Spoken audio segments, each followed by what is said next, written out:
શ્રી ગણેશાય નમઃ. મિત્રો, આપ જોઈ રહ્યા છો યુટ્યુબ આપણી ચેનલ આવો સત્સંગમાં આપ સૌનું સ્વાગત છે. મિત્રો, આજે આપણે આ વિડીયોમાં જાણશું કે આપણે જ્યારે શ્રાદ્ધ તર્પણ કરીએ છીએ, પિતૃ નિમિત્તે પિંડદાન કરીએ છીએ, તે પિંડ કેવી રીતે બનાવાય તથા આ પિંડ દાન કેવી રીતે અપાય તે સર્વવિધિ આ વિડીયોમાં જાણીશું. જો આપને આ વિડીયો પસંદ આવે તો લાઇક કરજો, શેર કરજો અને આપ આ ચેનલ પહેલી વખત જોઈ રહ્યા છો તો સબસ્ક્રાઈબ કરી લેજો, જેથી આવનાર નવા વિડીયોની માહિતી આપ સુધી તુરંત પહોંચી શકે. ધન્યવાદ. મિત્રો, શ્રદ્ધાથી, ભાવથી, પ્રેમથી આપણે જે આપણા પિતૃઓને આપીએ છીએ તેને શ્રાદ્ધ કહેવાય છે. શ્રાદ્ધ કર્મ એક યજ્ઞ સ્વરૂપ કાર્ય છે. શ્રાદ્ધ પક્ષને પિતૃ પક્ષ તરીકે પણ ઓળખવામાં આવે છે.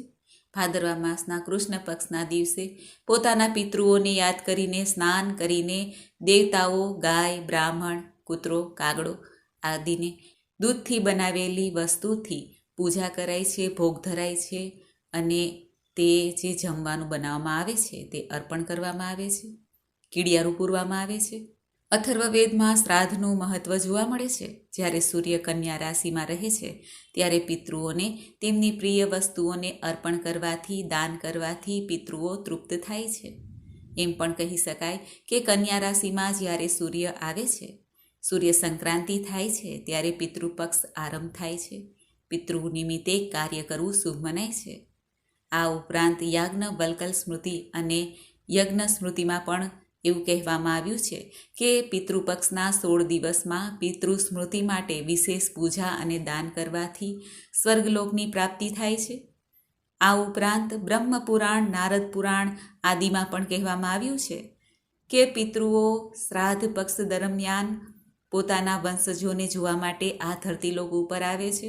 માટે તર્પણ ગ્રહણ કરીને અને તેમના વંશજો જે તર્પણ, શ્રાદ્ધ, પિંડદાન કરે છે તે ગ્રહણ કરીને પાછા ફરે છે. એટલા માટે પણ શ્રાદ્ધ કર્મ અવશ્ય કરવું જોઈએ. શ્રાદ્ધ કોણ કરી શકે છે? પિંડદાન કોણ કરી શકે છે? તો કહેવાય છે વિષ્ણુ પુરાણ, નારદ પુરાણ, સ્કંદ પુરાણ આદિમાં શ્રાદ્ધનો ઉલ્લેખ કરવામાં આવ્યો છે. મૃત્યુ પામેલી વ્યક્તિનો પુત્ર પુત્રી શ્રાદ્ધ કર્મ કરી શકે છે. જો પુત્ર પુત્રી ના હોય તો પત્ની પિંડદાન કરી શકે છે અને પત્ની પણ ન હોય તો ભાઈ, ભત્રીજા, મામાના દીકરા અથવા કૌટુંબિક કોઈ પણ વ્યક્તિ શ્રાદ્ધ કરી શકે છે. જો સ્ત્રી મૃત્યુ પામી હોય તો તેના માટે 9મીની તિથિએ શ્રાદ્ધ કરવું ઉત્તમ મનાય છે. મૃત બાળકનું શ્રાદ્ધ 12ના દિવસે કરાય છે. અન્ય માટે સર્વપિતૃ અમાવસ્યાના દિવસે શ્રાદ્ધ કરવું જોઈએ. આ ભાદરવા માસની અમાવસ્યાને પિતૃ અમાવસ્યા પણ કહેવાય છે. આ શ્રાદ્ધ પક્ષમાં 16 દિવસ પિતૃઓને શ્રાદ્ધ, તર્પણ, પિંડદાન કરવાથી સુખ, સમૃદ્ધિ અને પિતૃઓના આશીર્વાદ પ્રાપ્ત થાય છે. આ ઉપરાંત માતૃઋણ, પિતૃઋણમાંથી પણ મુક્તિ મેળવી શકાય છે. ગયા જે બિહારમાં આવ્યું છે ત્યાં પિતૃપક્ષનું શ્રાદ્ધ તર્પણ ઉત્તમ ગણાય છે. ગયામાં પૂર્વજોનું શ્રાદ્ધ કરવાથી પિતૃદેવતાને મુક્તિ, મોક્ષની પ્રાપ્તિ થાય છે તેવું ગરુડ પુરાણમાં વિધાન છે. ગયાને ભગવાન વિષ્ણુનું નગર માનવામાં આવે છે. મોક્ષની ભૂમિ કહેવાય છે. આવું વિષ્ણુ પુરાણમાં કહેલ છે કે ભસ્માસુરના વંશજ ગયાસુરે દેવતાઓની આજ્ઞાથી શિલારૂપે ગયામાં સ્થિર થયા અને વિષ્ણુજીના વરદાનથી જ ત્યાં સ્થાપિત થયા અને બધા દેવતાઓ પણ અપ્રત્યક્ષ રૂપે ત્યાં જ રહ્યા અને ભગવાન નારાયણના આશીર્વાદથી જ શિલારૂપે ત્યાં રહીને સર્વે દેવતાઓ દરેક મનુષ્યને દર્શન માત્રથી તૃપ્તિ આપે છે અને ભગવાન નારાયણના આશીર્વાદથી શિલારૂપે ત્યાં રહીને દરેકને તેના આશીર્વાદ માત્રથી પિતૃઓના મોક્ષની માગણીથી પવિત્ર સ્થાન બની ગયું છે. ભગવાન શ્રીરામે પોતાના પિતાનું શ્રાદ્ધ અને તર્પણ, પિંડદાન ગયામાં કરીને મોક્ષ અપાવ્યું હતું. દશરથ રાજાએ માતા સીતા દ્વારા જે પિંડદાન આપવામાં આવ્યું હતું તે સ્વીકાર કર્યો હતો. ત્યારથી પિતૃપક્ષના શ્રાદ્ધ માટે ગયાજીને ઉત્તમ માનવામાં આવે છે. મુક્તિ માટે ભગવાન વિષ્ણુનું સ્થાન ગયામાં ઉત્તમ ગણવામાં આવ્યું છે. પુરાણોમાં એવી માન્યતા પણ છે કે દેવો અને મનુષ્ય સાથે રહેતા હતા. દેવોએ યજ્ઞ આદિ પુણ્ય કાર્યો કર્યા જેથી તેઓ સ્વર્ગમાં અધિકારી બન્યા. શુભ કાર્યો કરનાર મનુષ્યો પણ સ્વર્ગસ્થ થવા લાગ્યા. પાછળ રહી ગયેલા મનુષ્યો માટે યજ્ઞ અને શ્રદ્ધા પ્રથા શરૂ થઈ. અગ્નિ સ્વરૂપનું આહ્વાન કરીને યજ્ઞ કરીને મુક્તિની પ્રાર્થના કરાય છે. સુપાત્ર બ્રાહ્મણને મિષ્ઠાન આદિ ભોજન કરાવવામાં આવે છે. શ્રાદ્ધ કર્મ તે એક યજ્ઞ સ્વરૂપ છે. જેમ શ્રાદ્ધ કર્મ શુભ છે, તેમ સેવા યજ્ઞ, શ્રમ યજ્ઞ, નિદાન યજ્ઞ, ભક્તિ યજ્ઞ, રાષ્ટ્ર સેવા યજ્ઞ વગેરે પણ છે. હવે આપણે જાણી લઈએ કે માતૃ શ્રાદ્ધ ક્યાં કરવું જોઈએ. દેવી ભાગવત અનુસાર મા જગદંબા 9મી તિથિમાં પૃથ્વી પર પ્રગટ થયા માટે 9મી તિથિનો જે દિવસ છે તે માતૃ શ્રાદ્ધ કરવા માટે ઉત્તમ ગણવામાં આવે છે. માતૃઋણમાંથી મુક્તિ પ્રાપ્ત કરવા માટે 9મી તિથિએ શ્રાદ્ધ તર્પણ તેમના કુટુંબીજનો કરે, યજ્ઞ ભોજન પ્રસાદ કરે. ભારત દેશમાં માતૃ શ્રાદ્ધ તર્પણનું એક જ મુખ્ય ધાર્મિક સ્થળ છે ગુજરાતનું સિદ્ધપુર. અહીં પાટણ જિલ્લાના સિદ્ધપુરમાં બિંદુ સરોવર આવેલું છે, જે અનેક પવિત્ર મંદિરોથી ધાર્મિક સ્થળ તરીકે પ્રસિદ્ધ છે, જ્યાં ભારતભરના લોકો માતૃ શ્રાદ્ધ કરવા માટે આવે છે. માતૃ ગયા પણ જેને કહેવાય છે. અહીં પરશુરામજીએ પોતાની માતા રેણુકાનું શ્રાદ્ધ કરેલું અને નાભી સ્થાન પણ જેને ગણાય છે. અહીં માત્ર માતૃ શ્રાદ્ધ જ થાય છે તેવું વિધાન છે. અહીં આવેલ બિંદુ સરોવર ભારતના 5 શ્રેષ્ઠ ધાર્મિક સરોવરમાંનું એક છે. કરદમ ઋષિએ પણ અનેક વર્ષો સુધી તપશ્ચર્યા કરી. ભગવાન નારાયણના અશ્રુ બિંદુ પડવાથી અહીં બિંદુ સરોવરની રચના થઈ છે, જેને માતૃ મોક્ષ સ્થાન પણ કહેવાય છે. આ સ્થાન માતૃ શ્રાદ્ધ માટે શ્રેષ્ઠ છે. એકમાત્ર સ્થાન છે જ્યાં માતાઓ માટે, સ્ત્રીઓ માટે શ્રાદ્ધ થાય છે. બિંદુ સરોવર સરસ્વતી નદીના કિનારે આવેલ છે. શ્રાદ્ધનો સમય ખાસ કરીને બપોરનો મધ્યાહન સમય ગણવામાં આવે છે. સવાર અને સાંજનો સમય દેવતાઓનો સમય કહેવાય છે. માટે શ્રાદ્ધ કે પિંડદાન વગેરે જે ક્રિયા થાય છે તે મધ્યાહન સમય પિતૃઓનું ગણાય છે. આથી તે સમય દરમિયાન જે 11 વાગ્યા પછી ગણવામાં આવે છે, એટલે કે 12 વાગ્યા સુધીમાં આ કાર્ય કરવું ઉત્તમ છે. ભગવાન કપિલ મુનિએ માતા દેવહૂતિને આ સ્થાને જ્ઞાન આપીને વચન આપેલું કે આ સ્થાને જે માતૃ શ્રાદ્ધ કરશે તેનો હું ઉદ્ધાર કરીશ. અહીં મોક્ષ પીપળો આવેલો છે, જ્યાં પાણી રેડવામાં આવશે તેના પિતૃઓને મુક્તિ અવશ્ય પ્રાપ્ત થશે તેવું કથન છે. શ્રાદ્ધનો સમય કુટુંબ વેલા કહેવાય છે. ભાદરવો એ શરદ ઋતુમાં આવે છે, જેને આયુર્વેદમાં રોગોની માતા કહેવાય છે. માટે આ ઋતુમાં પિત્તનું શમન કરવા માટે દૂધ સર્વશ્રેષ્ઠ ઉપાય છે. એટલા માટે દૂધની બનાવેલી વસ્તુઓ જેમ કે ખીર, દૂધપાક વગેરે અને દૂધનું જ ભોજન બનાવાય છે. અને દૂધના જ બનેલા પિંડ બનાવીને પિતૃઓને તર્પણ કરાય છે, દાન પુણ્ય કરાય છે અને પોતે પણ પ્રસાદરૂપ આરોગી શકે છે. બ્રહ્માંડ એક પિંડ છે, પૃથ્વી પણ એક પિંડ છે. આથી આ ઋતુમાં પિંડનું મહત્વ છે, પિંડદાનનું મહત્વ છે. આ ઋતુમાં નિરોગી રહેવાની વૈદિક પ્રાર્થના પણ છે. માટે પિતૃઓને પિંડદાન કરાય છે. હવે આપણે જાણી લઈએ કે પિંડદાન કોણ કરી શકે છે અને ક્યારે કરવું, કેવી રીતે પિંડ બનાવી શકાય છે. પિંડદાન આમ જોઈ તો આખી સૃષ્ટિ જ એક પિંડ છે. અને જ્યારે માતાના ગર્ભમાં કોઈ બાળક પનપે છે, એટલે કે ગર્ભધારણ થાય છે, ત્યારે તેનું પણ એક પિંડ જ હોય છે માત્ર, અને તેમાં જીવ પુરાય છે. એવી જ રીતે જ્યારે આપણું કોઈ સ્વજન સ્વર્ગસ્થ થાય છે, મૃત્યુ પામે છે, ત્યારે તેનું પણ એક પિંડ જ બની જાય છે. જે સ્થિતિમાં સૌ પ્રથમ તે ગર્ભમાં આવે છે, આ ધરતી લોક ઉપર આવે છે, એવું જ આખીરમાં એટલે કે અંતમાં પણ એવું જ રૂપ ધારણ કરી લે છે, જે પિંડના રૂપમાં હોય છે. અને આપણે સૌ જાણીએ છીએ કે ગરુડ પુરાણમાં એ જીવનું આલેખન કરવામાં આવ્યું છે કે એ જીવ મૃત્યુ પછી જો શુભ આત્મા હોય તો સારી ગતિ થાય છે, અને દુષ્ટ આત્મા હોય તો તેને વિવિધ યોનિમાં ભટકતા ભટકતા યમપુરીમાં યમયાતના ભોગવવી પડે છે. માટે પિંડદાનનું મહત્વ છે. આપણે કોઈને જાણતા નથી કોણ કેવું છે. આપણે તો આપણા સ્વયંને પણ જાણતા નથી હોતા. માટે પિંડદાનનું વિધાન આપણા ઋષિમુનિઓએ આપેલું છે, જેથી જે મૃત્યુ પામેલ જીવાત્મા છે તેને મુક્તિ મળે. પિંડદાન કરવાથી જીવાત્માને શુભ ગતિ પ્રાપ્ત થાય છે. પિંડ એ જીવાત્મા આરોગ્ય છે, જેથી તેને શક્તિ અર્જિત થાય છે. તે પોતાના પિતૃલોકમાં જઈ શકે છે, અથવા શુભ જીવ હોય તો તે મુક્તિ પણ પ્રાપ્ત કરી શકે છે પિંડ દ્વારા, અથવા તો ફરી જન્મ લેવાનો યોગ હોય તો ફરી જન્મ પણ લઈ શકે છે. લેણા દેણીની વાત છે. આ પ્રમાણે પિંડદાન કરવું ખૂબ જ શુભ છે. પિંડદાન ઘરની કોઈ પણ વ્યક્તિ કરી શકે છે. જેમ સીતા માતાએ તેમના સસરા રાજા દશરથનું પિંડદાન કર્યું હતું અને દશરથ રાજાએ સ્વીકાર્યું પણ હતું. એવી જ રીતે ઘરની કોઈ પણ વ્યક્તિ, સ્ત્રી, પુરુષ, બાળકો કોઈ પણ પિંડદાન કરી શકે છે. પિંડ ઘરે પણ બનાવી શકાય છે. હવે આપણે જાણી લઈએ કે પિંડ કેવી રીતે બને. પિંડ બનાવવા માટે સૌપ્રથમ આપણે જે ભાત રાંધીએ છીએ એ સાદો ભાત રાંધવાનો છે, પરંતુ આ ભાત દૂધમાં જ રાંધવાનો છે. રંધાઈ જાય એ ભાત ઠંડા પડે એટલે સારા વાસણમાં તેને લઈ લેવા જોઈએ. પિત્તળનું વાસણ હોય તો વધુ સારું. ત્યારબાદ તેમાં ઘી, મધ અને કાળા તલ ઉમેરવા જોઈએ. અમુક અમુક અંશે જે પણ આપણને યોગ્ય લાગે, 2-3 ચમચી જે રીતના ભાત હોય એ રીતના આપણે તેમાં આ શુભ વસ્તુ અવશ્ય નાખવી જોઈએ. ત્યારબાદ તેને હલાવીને તેના પિંડ બનાવવા જોઈએ. અને આમ જોઈએ તો પડવારી રોટલી પણ પિતૃદેવના નિમિત્તે આપણે ભોજન કરીએ, શ્રાદ્ધ નાખીએ તેમાં બનાવીએ છીએ. અને ત્યારબાદ કાગવાસ નાખ્યા પછી ગાયને, કૂતરાને અને કીડિયારું પૂરાય છે. બ્રાહ્મણોને દાન દક્ષિણા અપાય છે. પરંતુ આપણે જે આ પિંડ તૈયાર કર્યું છે, જેને આપણે ભાત, તલ, મધ અને ઘી ઉમેર્યા છે, તેને હલાવીને ત્યારબાદ તેના ગોળ ગોળ જે લાડવા આપણે કરીએ છીએ એ રીતના પિંડ તૈયાર કરાય છે. મનમાં પિતૃદેવતાનો મંત્ર જાપ કરી શકાય છે.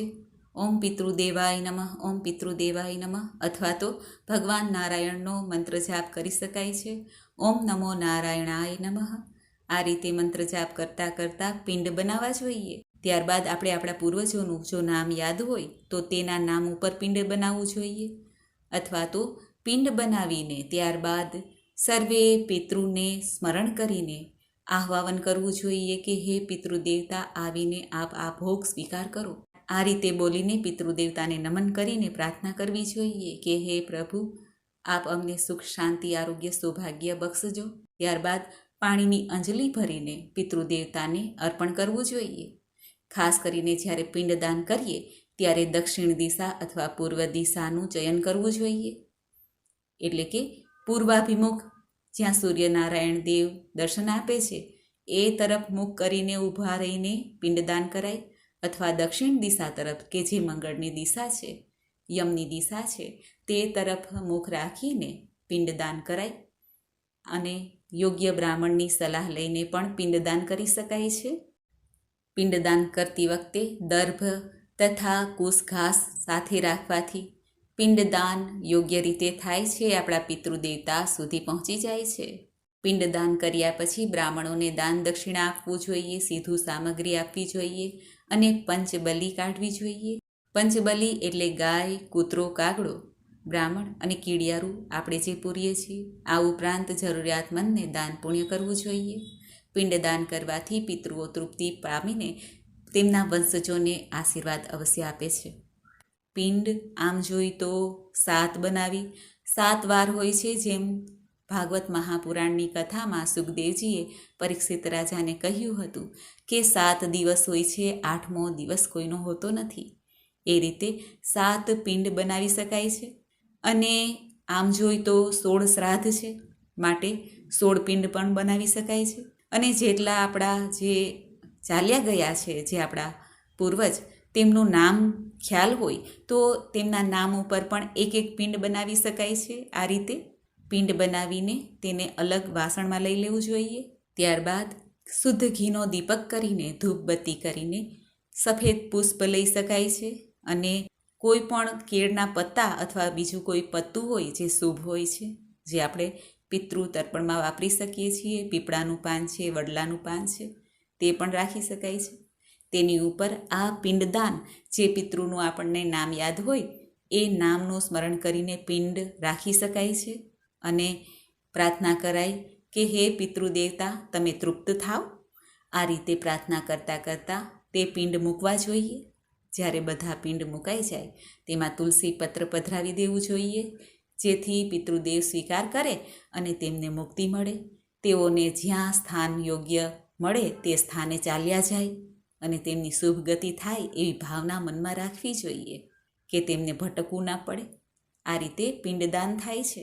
આ પિંડદાન કરવાથી પિતૃઓને મુક્તિ મળે છે, તેમને શક્તિ મળે છે, શાંતિ મળે છે. આ પિંડદાન જે આપણે કર્યું તે પિંડદાન યોગ્ય બ્રાહ્મણ પંડિતો પાસેથી પણ શુદ્ધ મંત્રોચ્ચાર દ્વારા કરી શકાય છે. આ ઉપરાંત આ પિંડદાનને પીપળાના વૃક્ષ નીચે પણ કરી શકાય છે. આપણે જાતે કરવું હોય, જો આપણી પાસે શક્તિ ના હોય બ્રાહ્મણને દાન દક્ષિણા આપવાની, તો પણ જાતે પણ આ રીતે પિંડ બનાવીને પિતૃઓનું તર્પણ કરી શકાય છે. ખાસ કરીને આ પિંડદાન મૃત્યુ પામેલા વ્યક્તિઓની શુભતા માટે અપાય છે. પિંડદાન એ મહાદાન કહેવાય છે. આમ આ પિંડદાન કરવાથી પિતૃઓના આશીર્વાદ અવશ્ય પ્રાપ્ત થાય છે. પિંડદાન કર્યા પછી દાન દક્ષિણા અવશ્ય આપવી જોઈએ આપણી શક્તિ પ્રમાણે. ગાય માતાની સેવા કરવી જોઈએ, ભોજન કરાવવું જોઈએ, કૂતરાને કાગડાને અન્ન આપવું જોઈએ અને બ્રાહ્મણ દેવને પણ દાન દક્ષિણા આપવી જોઈએ. આ રીતે સરળ વિધિ છે પિંડદાનની. પિંડદાન આપ્યા પછી કાગડાને ભોજન કરાવવું જોઈએ. કાગડો એ આપણા પિતૃદેવનું પ્રતીક છે. આમ જોઈ તો જ્યારે સીતા માતા અને શ્રી રામજી લક્ષ્મણજી વનમાં જતા હતા ત્યારે રસ્તામાં ઇન્દ્રના પુત્ર જયંતે માતા સીતાને ચાંચ મારી, જેથી શ્રી રામજી ક્રોધિત થયા અને આ જયંતને બાણનું સંધાનથી મારવા માટે તૈયાર થયા. ત્યારે જયંત ભગવાન શ્રી રામજીના ચરણોમાં પડી જાય છે અને ક્ષમા માંગે છે. ત્યારે શ્રી રામજીએ તેની એક આંખ ફોડી નાખી અને કહ્યું કે જા, પિતૃ શ્રાદ્ધમાં કાગવાસ ન ખાશે અને તને પિતૃનું એક સ્વરૂપ માનવામાં આવશે. આ જ તારો દંડ છે. આ રીતે ઇન્દ્રનો પુત્ર એ કાગડો બન્યો. શ્રાદ્ધ પક્ષમાં કાગવાસ ખાય છે અને બાકીના દિવસોમાં માંસ પણ ખાય છે. ગાય માતા એ માતાનું સ્વરૂપ છે, માટે ગાય માતાને પણ સીતા માતાજીનું શ્રાપ છે કે તને એઠું જૂઠું ભોજન મળશે અને શ્રાદ્ધનું પણ તું ખાઈ શકીશ. એટલા માટે ગાય માતાને પણ આપણે શ્રાદ્ધનું ભોજન ખવડાવીએ છીએ. બ્રાહ્મણ દેવતાને પણ આપણે ભોજન કરાવીએ છીએ, સીધું સામગ્રી આપીએ છીએ, કારણ કે બ્રાહ્મણ દેવતા પણ આનો જ એક અંશ છે. શ્રાદ્ધ પક્ષમાં બ્રાહ્મણ દેવતાને ભોજન કરાવવાથી પિતૃઓ તૃપ્તિ પામે છે, કારણ કે આ બધા પિતૃઓના જ નિમિત્તે એક અંશરૂપ આ પિતૃ પક્ષમાં બની જાય છે. આ બધાને જમાડવાથી શુભ ગતિ આપણા પિતૃઓને પ્રાપ્ત થાય છે. માતૃઋણ પિતૃઋણમાંથી મુક્તિ પ્રાપ્ત કરવા માટે આ શ્રાદ્ધ ઉત્તમ છે. પિંડદાન માટે યોગ્ય સ્થાન કોઈ હોય તો તે છે બ્રહ્મકપાલ. ચારેય ધામમાં ઉત્તરાખંડમાં બદ્રિકાશ્રમ આવેલું છે. ત્યાં જ છે બ્રહ્મકપાલ. માન્યતા છે કે આ સ્થાન ઉપર જો પિતૃદેવતાને પિંડદાન કરવામાં આવે તો પિતૃઓની આત્માને નરક લોકમાંથી મુક્તિ મળે છે. સ્કંદ પુરાણમાં પણ એવું કહેવાયું છે કે બ્રહ્મકપાલ ગયાથી 8 ગણું અધિક ફલદાયી છે. માટે ગયામાં શ્રાદ્ધ કર્યા પછી આ બ્રહ્મકપાલમાં અવશ્ય આવવું જોઈએ. આ બ્રહ્મકપાલની કથા કંઈક આવી છે. સૃષ્ટિની જ્યારે ઉત્પત્તિ થઈ તે સમયે ત્રણેય દેવતાઓએ આ સૃષ્ટિનું પાલન પોષણ, ઉત્પત્તિ, સ્થિતિ, લય આદિ કરેલું. બ્રહ્માજીએ જ્યારે સૃષ્ટિને ઉત્પન્ન કરી ત્યારે તેમની જ પુત્રીના રૂપમાં જે કન્યા અવતરિત થઈ તેનાથી તેઓ મોહિત થયા. તે સમયે ભોળાનાથ અત્યંત ક્રોધિત થયા અને બ્રહ્માજીના જે 4 મસ્તક હતા તેમાંથી એક મસ્તકને ત્રિશૂલથી ભગવાન મહાદેવે કાપી નાખ્યું. આમ કરવાથી ભગવાન શિવને બ્રહ્મ હત્યાનું પાપ લાગ્યું અને જે બ્રહ્માજીનું મસ્તક હતું તે ભગવાન મહાદેવના ત્રિશૂલ ઉપર જ ચોંટી ગયેલું હતું. બ્રહ્માજીની હત્યાના પાપથી ભગવાન ભોળાનાથ પૃથ્વી લોક ઉપર આમ તેમ ભ્રમણ કરવા લાગ્યા. છતાં પણ બ્રહ્મ હત્યામાંથી મુક્તિ ન મળી. ભ્રમણ કરતાં કરતાં ભગવાન ભોળાનાથ બદ્રીનાથ પહોંચ્યા, જ્યાં બ્રહ્મ કપાલ શિલા પર પહોંચીને શિવજીના હાથમાંથી બ્રહ્માજીનું મસ્તક જે ત્રિશૂલ ઉપર ચોટેલું હતું તે જમીન ઉપર પડી ગયું અને શિવજીને બ્રહ્મ હત્યામાંથી મુક્તિ મળી. માટે આ સ્થાનને બ્રહ્મકપાલના રૂપમાં આજે પણ ઓળખાય છે. બ્રહ્મકપાલની શિલા નીચે જ બ્રહ્મકુંડ પણ છે. પરમપિતા બ્રહ્માજીએ અહીં જ બેસીને તપસ્યા કરી હતી.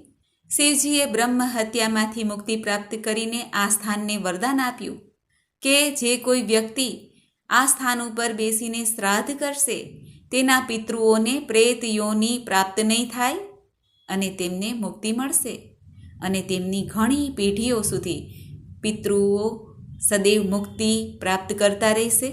આ માટે આ બ્રહ્મકપાલ જે તીર્થ છે ત્યાં પિતૃ શ્રાદ્ધ પિંડદાન કરવાનું મહાત્મય છે. ઉત્તરાખંડની ધરતી ઉપર ભગવાન બદ્રીનાથના ચરણોમાં વસ્યું છે આ બ્રહ્મકપાલ. અલકનંદા નદી બ્રહ્મકપાલને પવિત્ર કરે છે, અહીં પ્રવાહિત થાય છે. આ સ્થાનના વિષયમાં એવું કહેવાય છે કે અહીં શ્રાદ્ધ કર્મ કરવામાં આવે તો પ્રેતયોનીમાંથી તત્કાલ પિતૃમુક્ત થાય છે, ભગવાન વિષ્ણુના પરમધામમાં પહોંચી જાય છે. જે વ્યક્તિનું અકાળ મૃત્યુ થયું હોય તેઓ પણ જો આ બ્રહ્મકપાલ તીર્થમાં આવીને પિતૃનું તર્પણ શ્રાદ્ધ કરે, પિંડદાન કરે તો તેવી આત્માને તુરંત મુક્તિ પ્રાપ્ત થાય છે, શાંતિ પ્રાપ્ત થાય છે. ભગવાન શ્રી કૃષ્ણએ પણ આ સ્થાનને મહત્ત્વ આપ્યું છે. મહાભારતનું યુદ્ધ સંપન્ન થયું ત્યારે પાંડવોને આ બ્રહ્મકપાલમાં આવીને પિતૃ શ્રાદ્ધ કરવા માટેનો નિર્દેશ આપ્યો હતો. એટલા માટે ભગવાન શ્રી કૃષ્ણની આજ્ઞા પ્રાપ્ત કરીને પાંડવો બદ્રીનાથના શરણમાં આવ્યા હતા અને બ્રહ્મકપાલ તીર્થમાં આવીને પાંડવોએ તેમના પિતરો તથા યુદ્ધમાં જે કોઈ મૃત્યુ પામ્યા હતા તે સર્વે લોકો માટે અહીં શ્રાદ્ધ કર્યું, જેથી સૌની શુભ ગતિ થાય, મુક્તિ મળે. આ પવિત્ર સ્થાન ઉપર જે કોઈ વ્યક્તિ શ્રાદ્ધ કર્મ કરશે તેને પણ પ્રેતયોની પ્રાપ્ત નહીં થાય, એટલે કે તેને પણ મુક્તિ પરમપદ ભગવાન શ્રી નારાયણનું ધામ પ્રાપ્ત થશે. આવું મહાત્મય છે આ તીર્થનું, બ્રહ્મકપાલ તીર્થ. શાસ્ત્ર અનુસાર મહાલય શ્રાદ્ધ કે જે આ ભાદરવા માસનું પિતૃપક્ષ કહેવાય છે, 16 દિવસ પૂર્ણિમાથી લઈને અમાવસ્યા સુધીનો, એ સમય દરમિયાન પિતૃઓ માટે શ્રાદ્ધ પિંડદાન કર્મ અવશ્ય કરવું જોઈએ. માનવામાં આવે છે કે પવિત્ર તીર્થોમાં જઈને જ્યાં ત્રિવેણી સંગમ હોય છે, પ્રયાગ, પુષ્કર, હરિદ્વાર કે બ્રહ્મકપાલ બદ્રિકાશ્રમ ક્ષેત્રમાં જઈને પિતૃઓ નિમિત્તે શ્રાદ્ધ તર્પણ પિંડદાન અવશ્ય કરવું જોઈએ, જો પ્રભુ શક્તિ આપે તો. નહીંતર ઘેરે પણ આપણે પિંડદાન જે આપણે આ વિડીયોમાં વિધિ જાણી એ રીતે કરી શકાય છે. શાસ્ત્ર અનુસાર આમ કરવાથી પિતૃઓને તૃપ્તિ પ્રાપ્ત થાય છે, એમાં કોઈ સંદેહ નથી. શ્રાદ્ધ તર્પણ પિંડદાન કરીને બ્રહ્મ ભોજન કરાવવું જોઈએ, બ્રાહ્મણો માટે સીધું સામગ્રી કાઢવી જોઈએ દક્ષિણા સાથે. આમ કરવાથી પિતૃદેવતા ઘણા તૃપ્ત થાય છે. આપણે પિતૃ નિમિત્તે જે કાંઈ દાન પુણ્ય કરીએ છીએ, જે કર્મ કરીએ છીએ, શ્રાદ્ધ તર્પણ પિંડદાન, એનાથી પિતૃ ઋણમાંથી મુક્તિ મળે છે. તો મિત્રો, આપણે આ વિડીયોમાં સાંભળ્યું પિંડદાન કેવી રીતે કરવું તથા પિંડદાન કરવાનું શું મહત્ત્વ છે, પિંડદાન ક્યાં કરવું, શ્રાદ્ધ કરવાથી શું લાભ પ્રાપ્ત થાય છે, માતૃ શ્રાદ્ધ ક્યાં કરાય છે, પિતૃ શ્રાદ્ધ ક્યાં કરાય છે, સર્વ પિતૃઓ માટે શુભ સ્થાન શુભ તીર્થ ક્યાં છે, તેની પણ નાની એવી માહિતી જાણી. મને આશા છે કે આપને આ વિડીયો જરૂર પસંદ આવ્યો હશે. કહેવાય છે કે પિંડદાન શ્રાદ્ધ તર્પણ આદિથી આપણા પિતૃદેવતાને મુક્તિ મળે છે. માટે જો કોઈને બંધનમાંથી આપણે મુક્તિ આપી શકીએ તો આપણા પણ બંધનો કપાય છે, એટલે કે આપણી પણ સદગતિ થાય છે, આપણી પણ સારી ગતિ થાય છે, જીવનમાં સુખ શાંતિ સમૃદ્ધિ વંશવૃદ્ધિ આદિ પ્રાપ્ત થાય છે. કારણ કે આપણે જેવું કોઈને આપીશું એવું જ આપણને પણ પ્રાપ્ત થાય છે, એવો મહિમા જ છે, કહાવત પણ છે. આ રીતે જોઈએ તો આપણે શુભ કર્મ અવશ્ય કરવા જોઈએ. એમાંય ખાસ કરીને જેનું લોહી આપણી અંદર વહે છે એમના માટે તો ખાસ, જે આપણા મિત્ર ભાઈ બંધુ કોઈ પણ સારા આડોશી પાડોશી છે તેમના માટે પણ જો થાય એટલું કરી શકીએ તો શુભ અને મંગલકારી જ છે. મિત્રો, મને સાંભળવા માટે ધન્યવાદ. આપ સૌને મારા જય શ્રી કૃષ્ણ.